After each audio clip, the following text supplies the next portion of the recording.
샬롬, 주님 안에서 평안을 빕니다. 오늘도 살아계신 주님의 말씀을 대하면서 주님께서 베푸시는 은혜를 갈망해 봅니다. 은혜가 여러분과 함께 하시기를 바랍니다.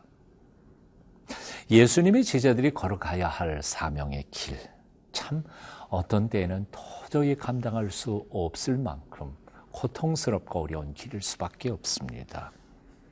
참으로 어려운 결단을 해야 할 때도 있습니다. 그럴 때 우리는 어떻게 결단할 수 있습니까?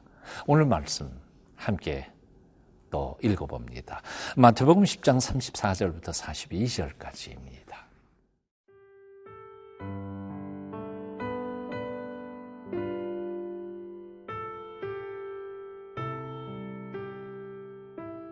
마태복음 10장 34절에서 42절 말씀입니다.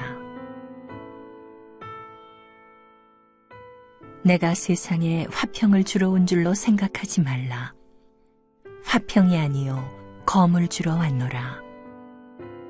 내가 온 것은 사람이 그 아버지와 딸이 어머니와 며느리가 시어머니와 불화하게 하려 함이니 사람의 원수가 자기 집안 식구리라.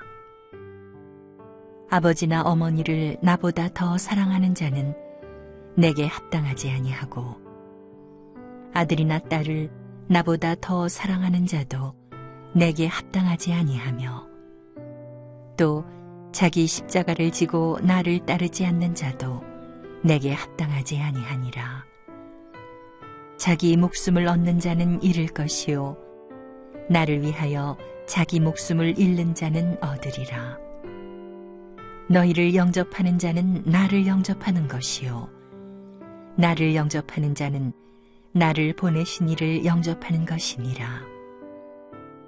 선지자의 이름으로 선지자를 영접하는 자는 선지자의 상을 받을 것이요 의인의 이름으로 의인을 영접하는 자는 의인의 상을 받을 것이요 또 누구든지 제자의 이름으로 이 작은 자 중 하나에게 냉수 한 그릇이라도 주는 자는 내가 진실로 너희에게 이르노니 그 사람이 결단코 상을 잃지 아니하리라 하시니라. 먼저 34절부터 36절까지 읽겠습니다. 내가 세상에 화평을 주러 온 줄로 생각하지 말라. 화평이 아니요 검을 주러 왔노라. 내가 온 것은 사람이 그 아버지와 딸이 어머니와 며느리가 시어머니와 불화하게 하려 함이니 사람의 원수가 자기 집안 식구리라. 참 어려운 말씀이죠. 예수님의 제자들이 사명의 길을 갈 때 가장 어렵고 힘들고 고통스러운 것은 사실은 대적자들의 핍박이 아닙니다. 오히려 그 반대로 가장 가까운 사람들과의 관계가 깨어지는 고통일 것입니다. 그 중에서도 특별히 신앙 문제 때문에 가족 사이에 관계가 깨질 때 그것만큼 고통스럽고 힘든 일은 없을 것입니다. 그래서 주님께서는 오늘 본문에서 이렇게 말씀하신 것입니다. 내가 세상에 화평 주러 온 게 아니라 검을 주러 왔다. 신앙 문제 때문에 아들이 아버지와 엄마가 딸과 며느리와 시어머니가 원수가 되는 일도 있을 것이다 라고 표현하신 것이죠. 우리 원수 사탄은 참 교활한 자입니다. 우리의 약점을 누구보다도 잘 알고 있습니다. 그래서 우리가 가장 가까운 사람과의 관계가 깨지는 것을 가장 싫어한다는 사실도 잘 알고 있습니다. 그래서 그는 이렇게 우리에게 다가오는 거죠. 신앙을 포기할래, 가족을 포기할래 하는 것이죠. 초대교회 성도들이 직면했었던 가장 고통스러운 문제도 바로 이 문제였을 것이라고 생각합니다. 오늘 예수님께서는 이 문제를 잘 아셨기 때문에 오늘 또 37절, 38절 말씀합니다. 아버지나 어머니를 나보다 더 사랑하는 자는 내게 합당하지 아니하고 아들이나 딸을 나보다 더 사랑하는 자도 내게 합당하지 아니하며 또 자기 십자가를 지고 나를 따르지 않는 자도 내게 합당하지 아니하리라. 이 말씀을 그대로 읽다가 보면 어떻게 보면 양자택일을 해야 하는 선택의 문제처럼 보입니다. 하지만 사실 이 문제는 양자택일의 문제가 아니라 우선순위의 문제입니다. 다시 말하면 신앙이냐 가족이냐 둘 중에 하나를 택하라라는 그런 뜻이 아닙니다. 인생의 삶의 본질적인 면에 있어서 누가 먼저냐 우선순위를 따지라는 것이죠. 다시 말하면 하나님을 믿고 예수님을 따른다는 삶은 가족과 등지고 갈라져야 할 문제가 아니라 오히려 하나님을 최우선으로 인간의 본질적 존재론적으로 하나님을 최우선으로 섬기고 사랑하다가 보면 오히려 그 사랑과 하나님이 주시는 은총으로 더 행복한 가정, 더 효성스러운 아들, 딸이 될 수 있다는 것이죠.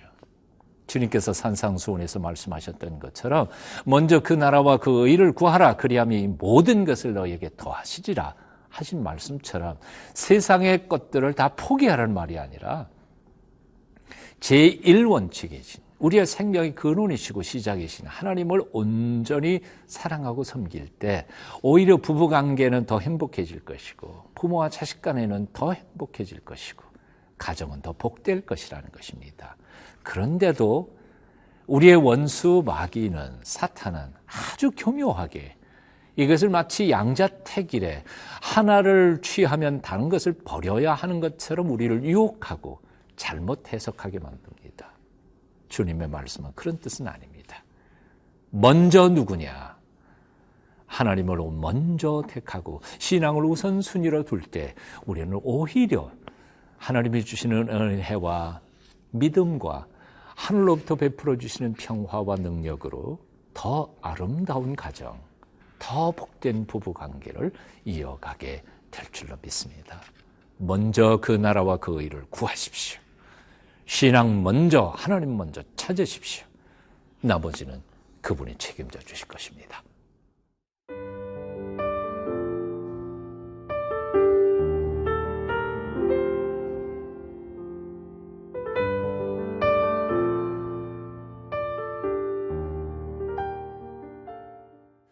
제자들이 걸어가야 할 사명의 길은 참으로 험난한 길입니다. 역경의 길입니다. 그렇기 때문에 이 길을 감당하고 끝까지 달려가는 사람에게 하나님께서 약속하신 상급은 놀랍고 클 수밖에 없습니다. 사명자에게만 주시는 것이 아니라 사실은 그 사명자를 대접하는 사람까지도 똑같은 대접을 받는다고 주님께서는 말씀하십니다. 오늘 40절부터 42절까지 읽습니다.